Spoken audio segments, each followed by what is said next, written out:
नहमदुहु व नसल्लिमु अला रसूलिहिल करीम अम्मा बाद फ़अऊज़ु बिल्लाहि मिनश्शैतानिर रजीम बिस्मिल्लाहिर्रहमानिर रहीम। नाज़रीन मोहतरम, इस वीडियो में हम आपको इसम या अल्लाह और इसम या फ़ता का वजीफ़ा बयान करेंगे और मज़ीद आपको ये भी बयान करेंगे कि इस मुबारक वजीफ़ा से आप कौन कौन से रूहानी फ़वाइद व फ़ज़ाइल हासिल कर सकते हैं। मोहतरम सामीन, ये रूहानी प्रोग्राम सिलसिला इसमें आज़म दुआ की तरफ से पब्लिश किया जा रहा है, इसलिए इस इल्मी गुफ्तगू से भरपूर फैज़ हासिल करने के लिए इस वीडियो को शुरू से आखिर तक मुकम्मल तवज्जो के साथ समाअत फरमाइएगा। अज़ीज़ान गिरामी, सिलसिला के बुज़ुर्ग बयान फरमाते हैं कि या अल्लाह या फ़ता का वजीफ़ा हर बंदिश को तोड़ने और हर जायज़ हाजत की तकमील के लिए बिजली की कड़क की तरह काम करता है। इस वजीफ़ा की बरकत से आप रिश्ता की बंदिश, औलाद की बंदिश, रिज़्क़ की बंदिश और नसीब की बंदिश से निजात पा सकते हैं। ये बेहद करामाती नूरी अमल है जिसको आपने दर्जा झैल तरतीब पर ही करना है। नंबर 1, या फ़ता या अल्लाह का वजीफ़ा आपने 2 रकात सलातुल हाजत नफल और हस्बे तफीक सदका से ही शुरू करना है। नंबर 2, ये कुरानी वजीफ़ा इसमें आज़म आपने ख़ास तन्हाई में साफ़ सुथरे कपड़े पहनकर और ख़ास खुशबू लगाकर ही करना है। अज़ीज़ान मोहतरम, ऊपर बयान करदा तरतीब पर अमल करते हुए आपने किसी भी वक्त किसी भी मुकाम पर तन्हाई का ख़ास इंतज़ाम कर लेना है। वक्त और जगह का इंतखाब आपने ऐसा रखना है जिसमें कोई भी फ़र्द आपको दानिस्ता या गैर दानिस्ता तौर पर डिस्टर्ब न कर सके। जब आप हालत सुकून में आ जाएं तब आपने इसम अल्लाह को तसव्वुर कर लेना है और आंखें बंद कर लेनी हैं। जब आपके दिल की धड़कन नॉर्मल हो जाए और जहन में यकसुई पैदा हो जाए तब आपने इसम या अल्लाह या फ़ता की तलावत शुरू करनी है। इस रूहानी अमल में आपने इसमें आज़म की तलावत कम अज़ कम 1100 बार करनी है और वक़्त की तरतीब को फॉलो करते हुए ये रूहानी अमल 21 रोज़ तक जारी रखना है।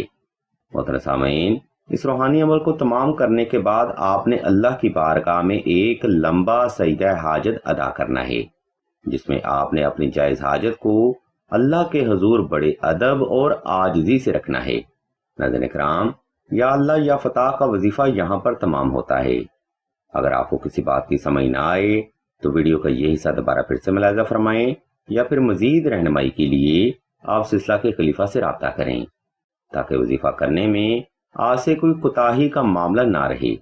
अब हम वीडियो के आखिरी हिस्सा की जानिब बढ़ते हैं और आपको हर बंदिश का तोड़ यानी नक्श हुब्बे सुलेमानी के बारे में बताते हैं और मज़ीद आपको ये भी बताते हैं कि यह नक्श मुबारक हुब के अमलियात में या बंदिश के तोड़ में क्या हैसियत रखता है। मोहतरम सामीन, बाज़ औक़ात बहनों को दायमी बंदिश का मसला बना होता है जिसके बाद इनके नसीबों पर जैसे ताला ही लग जाता है। ऐसी बहनों को रिश्ता की बंदिश, औलाद की बंदिश, असरात या नसीब की बंदिश जैसे मसाइल का सामना भी करना पड़ता है। अगर आप भी ऐसे मामलात का शिकार हैं तो आपके लिए अफजल तरीन रूहानी अमल नक्श हुब्बे सुलेमानी का है जिसके बाद आपको बंदिश की कार्ड करवाने की भी हरगिज़ ज़रूरत ना रहेगी। मोहतरम सामीन, हम नक्श हुब्बे सुलेमानी का PDF स्क्रीन पर शो कर रहे हैं ताकि आप सहूलत के साथ ये नक्श मुबारक तहरीर करके अपने लिए आसानियाँ पैदा कर सकें। अगर आपको इस नक्श मुबारक की मज़ीद मालूमात दरकार हों तो आप सईदा ज़हरा के नंबर पर व्हाट्सएप करके मज़ीद रहनुमाई भी हासिल कर सकते हैं। अलगर्ज़ नाज़रीन इकराम, आज का रूहानी प्रोग्राम यहाँ पर तमाम होता है।